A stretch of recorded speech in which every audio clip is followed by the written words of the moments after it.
What's up people, Dusty here. Now as most of you know, I'm a pretty big fan of The Sims. However, sometimes I want more structured and clearly defined goals when I'm playing these games, which can be a bit of an issue, as a lot of The Sims titles that feature some semblance of an actual story tend to be mediocre at best, often putting the traditional Sims gameplay on the back burner, instead forcing the player to engage with a bunch of mindless mini-games. However, there are at least a couple of Sims games that provide just the experience I'm looking for, while also managing to avoid being complete dumpster juice, and I know this for a fact because it was actually one such game that actually served as my introduction to the entire series. Upon booting up The Sims on consoles for the first time, your only option is to jump into the game's Get a Life mode, where you're instructed to make a sim. And I know the creation tools seem extremely limited these days, but being able to set hair independently from facial hair, or put on a pair of glasses without changing your entire facial structure, was pretty mind-blowing stuff back in 2003. Plus, as a mixed person, I've gotta give a special shout out to the amount of skin tones that are available. I mean, in a lot of games, I have to settle for making a character who's either a few shades too light,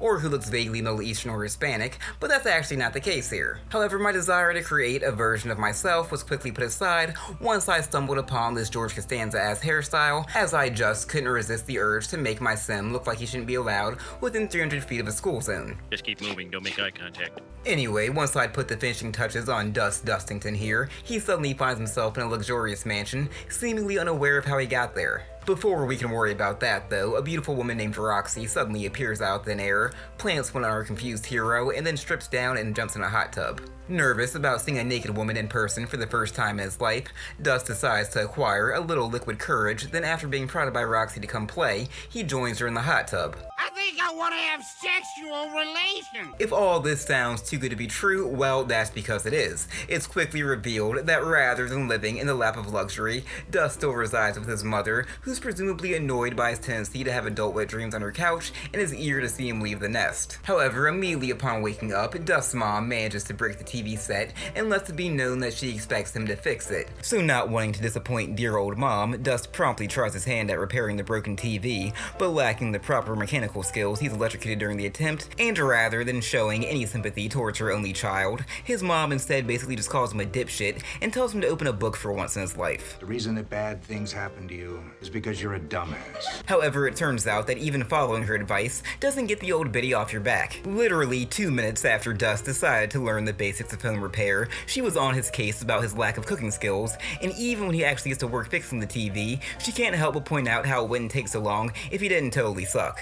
Like seriously, the console version of The Sims might have the most passive-aggressive tutorial of all time. With the TV eventually restored to working order, Dust and his mom were able to ignore their deep-seated resentment of one another now that they were able to pass by themselves with the mindless consumption of mass media, as is the American tradition. Bazinga! However harsh though she may have been, Dust's mom wasn't exactly wrong about his need to acquire some culinary skills, so once he'd had his fill of TV, it was time to crack open a cookbook, and before long he had learned enough to cook his first meal that didn't result in a trip from the fire department. Now at this point, the only thing on Dust's agenda was getting his mother to give him enough money so that he could afford to move out on his own, and contrary to what I believed as a child, your mom in The Sims doesn't actually have to like you to be convinced to part with her pension, as she flat out tells you the limits of her generosity are entirely dictated by her mood. However, as every Sim player knows, having friends in these games is literally a necessity if you intend to climb the corporate ladder, so it's not a bad idea to butter the old dingbat up in the early game when you don't have any other responsibilities vying for your attention. Although it should be pointed out that at this point these games couldn't actually keep track of how characters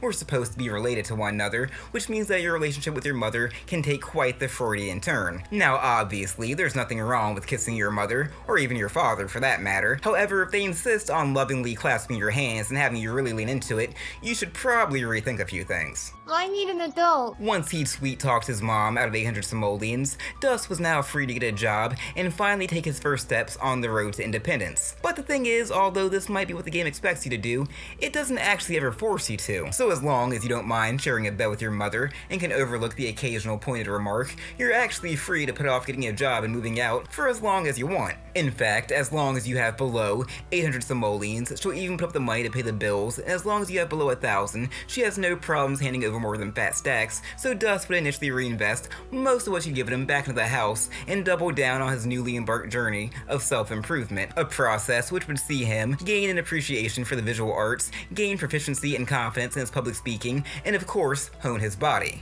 You're looking real jacked. You're looking real jacked, baby. Logical pursuits would be ignored though, as everybody knows ignorance is bliss. Science is a liar sometimes. Oh Eventually though, the place began to turn into a bit of a pigsty due to his mom's absolute refusal to do any housework, so after breaking both the kitchen sink and bathroom sink while washing dishes, it seemed like a pretty good time for Dust to finally get a job, and with his creativity, the opening for a subway musician seemed like a perfect fit. Although, I've gotta say, that really doesn't seem like the sort of thing there'd be a listing in the paper for. Like in my mind, subway musician exists in the same field as something like a street mime, where you just sort of show up one day, start doing your thing, and hope that nobody decides to call the cops or kick the living shit out of you. Regardless, now that he was fully capable of supporting himself, Dust's mom let him know that she's made arrangements and found a place for him to rent from local businessman Malcolm Landgrab, and even shows her appreciation for the improvements he's made around the house and reimburses him for some of his expenses. Now I have to admit that this seems a little unnecessary considering everything Dust purchased had been with the money she had given him, but he wasn't about to look a gift horse in the mouth. Upon his arrival at his new bachelor pad, Dust is greeted by Malcolm's son Dudley, who informs Dust that he'll forgo making him pay rent as long as Dust agrees to fix the damages that have been caused by all of his wild parties. While this initially seems like a pretty sweet deal, Dust quickly realizes that he's been had. I mean seriously, did his mom even bother to check the place out before she somehow signed him up for the lease? I mean, one of the walls of the kitchen has been completely burned down.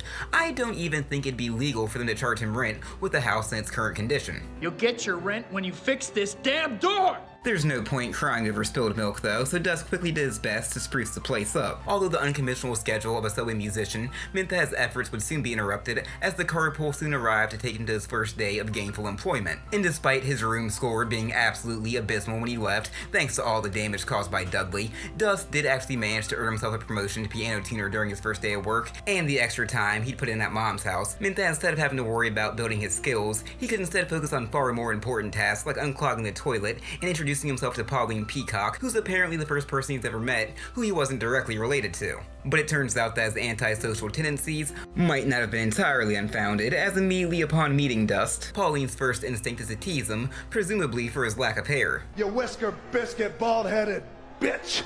Despite this rocky start though, Dust would manage to turn things around somewhat, as the two bonded over a spirited debate about politics, and then enjoyed a nice meal together. After such a promising first day on his own, it turns out that Dust's good luck would continue, as he immediately managed to snag himself a second promotion, had a pleasant conversation on the phone with Pauline, and even enjoyed a visit from his mother, who seemed to be in much better spirits now that she'd finally cut the cord, although she still couldn't resist hitting Dust with the occasional backhanded compliment. I can see as long as I have a dust rag, I'll never be bored.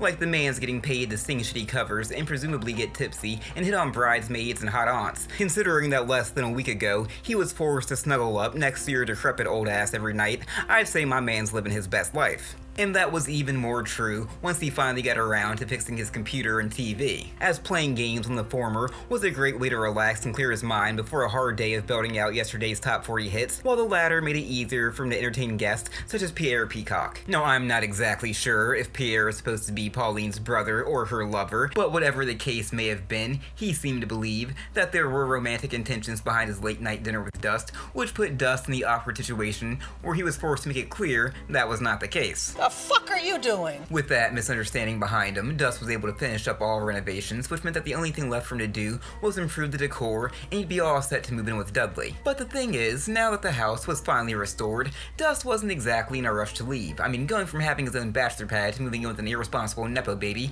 just seems like a bit of a downgrade. However, even if you fulfill all the requirements, the game will prevent you from receiving another promotion until you're in the right level, so after officially locking down Pauline as a friend, he bought some new furniture, prompting Dudley to come over and extend an invitation to move in with him. And Dust's apprehension regarding his new roommate isn't helped, as immediately upon his arrival at his new place, he's confronted by Betty, who makes fun of him for moving in with a loser like Dudley. And it doesn't take long at all before he realizes that Dudley is the absolute worst. Not only is he a total slob who also can't be bothered to pick up a ringing telephone, but he also has a habit of mocking Dust's work ethic, despite the fact that he refuses to partake in these skill-building activities. In fact, I'm not even sure if I buy his story about how he trashed his previous place by partying. While he certainly knows a fair amount of people, he's not actually friends with any of them. But Dust could still take advantage of those connections for networking purposes, and nothing says male bonding like four dudes just thrown out in a hot tub. What's better than this? Guys being dudes. Although this still wasn't enough to keep Dust from wanting to move out as soon as possible, and that feeling only intensified when a burglar showed up and swiped Dudley's guitar, which was really the only other thing he had going for him. Luckily, due to the work he'd already put in, advancing his musical career wouldn't be too much of a challenge, as simply sending him off to work in a decent mood each day was enough to see him get promoted first to lounge singer and then to the role role of high school band teacher. Now, from where I'm standing, this seems like a major step back, but his pay did increase, so you know, we ain't gonna bitch too much. We're in the money.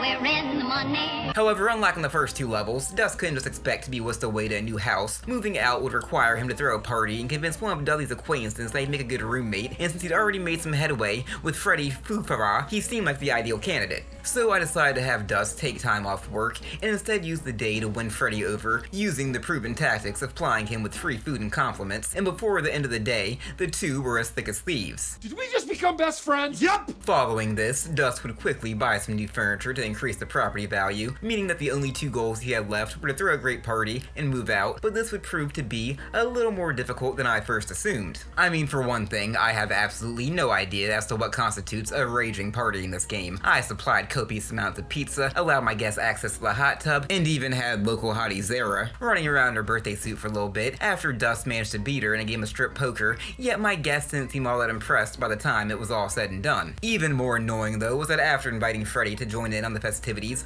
I quickly discovered that he was the only person who Dust couldn't ask to move in with, meaning he'd have to set his sights on a new prospective roommate. However, before we could throw another party, it seemed like a good idea to clean the place up a bit, and with Dudley unwilling to help out in any capacity, it seemed wise to hire a maid. However, her insistence on prioritizing unmade beds over flooded kitchen floors and washing only a single dish at a time meant that Dust was still forced to step up and help out. With the inside of the house back to a livable condition, there didn't seem to be much point waiting to throw a second party, and my suspicions about the success of your party being determined at random is seemingly confirmed as the guests literally just show up, ate some pizza, and then declared that the party rocked in under an hour. Now, Dust was actually out when the party kicked off, but upon returning home from work, he would quickly settle upon Leon as a new candidate to be his roommate, which seems like the most logical choice considering they already had some level of familiarity. However, despite the apparent epic nature of this party, Leon would soon find himself getting bored and decided to head home, but with Dust no longer having to worry about playing host, he was free to ignore the rest of his guests to call Leon up for a chat. What you thinking about?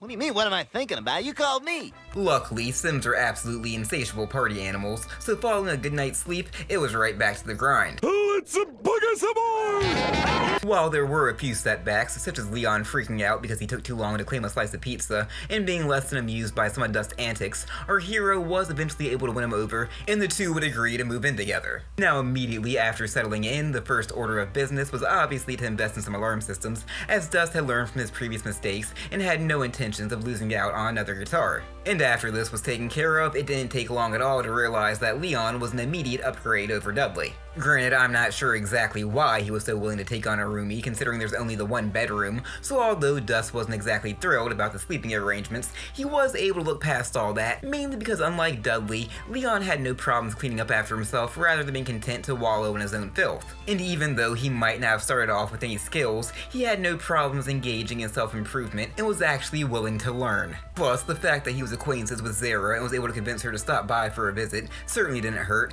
as Dust had had his eye on her ever since their little game of strip poker. So even though Dust found himself behind on the requirements to receive a promotion for the first time, I was pretty confident it'd be smooth sailing from here on out. Oh, wait, you serious? Let me laugh even harder. But you know what they say about best laid plans. See, based on Dust's experience back at his mom's house, I assumed that a single cooking skill point would be enough to allow Leon to cook for himself without any incident. So of course, after inviting his pal Betty over to hang out, he would promptly proceed to set the stove on fire while attempting to prepare lunch, and with Dust currently at work and Betty still waiting to be invited inside, there was nobody around to help poor Leon when he also caught fire while attempting to put out the flames. And then, as if to rub salt in the wound, the Grim Reaper would actually hang around just long enough for Dust to return home, but right as he went to go and try and plead for Leon's life, I got the confirmation that he was officially dead, which was quickly followed up by a game over screen before I was unceremoniously dumped back into the main menu. However, despite this disappointing ending, I've gotta say, I thoroughly enjoyed this trip back down memory lane. No, the story in the Get a Life mode isn't exactly deep, but there was some effort put into providing actual context for your character's actions, which is far more than I can say for games like The Herbs and the console version of The Sims 2. And developer Edge of Reality really needs to be commended for not only how they managed to provide console players with the authentic Sims gameplay experience, but also for how well they adapted the Sims control scheme for gamepads. I mean, without any previous frame of reference, they absolutely absolutely nailed it on the first attempt, which is why I've never understood why most of its follow-ups on the 6th generation of consoles kept attempting to reinvent the wheel. Although the first Sims game on consoles might have been much more limited than its PC counterpart, if you're looking for an interesting twist on a familiar formula, I'd say it's absolutely worth checking out. What is up people, Dusty here, and I hope you all enjoyed this video. If you didn't, then I have no idea why you're still hanging around by this point, like what the hell are you even doing? But if you did enjoy it, then why not leave a like and maybe consider subscribing to the channel, that way you can be kept up to date with all my latest content. Or don't, don't let me tell you how to live your life. Anyway, as always, thanks for watching, I'm out.